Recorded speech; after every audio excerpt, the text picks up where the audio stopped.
Assalamu alaikum жигиттер, мынаки Кыргызстан, Кыргыз Республикасы Россиядан российский темир номер жүктөп келбегиле киргизбей атат экен. Пока Кыргызстандын ичиндеги Армения, Абхазияларды документтер бүткөнгө чейин киргизбейт экен. Азыр менде бүт транзиттер, анан нерде бир темир номер бар эле. Темир номерди түшүрүп аркага разворот деп Казактан ара чыгарып берди. Анан калгандары транзиттер өтө берсин деп атат. Только темир номер болсо, учеттон чыкпаган болсо киргизбейт экен. Себеби темир номер менен кирип анан 5000 рубльга Армениянын техпаспортун, Абхазиянын техпаспортун жасатып алып эртең баягы Кыргызстанда турган арменияларга документ берип атканда документ алып алышы мүмкүн деп кылып атат деп түшүндүрдү бизге.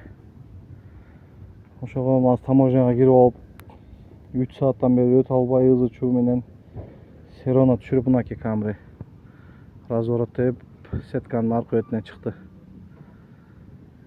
Эми азыр кайра могу транзитти жүктөп алып туруп өтөбүз.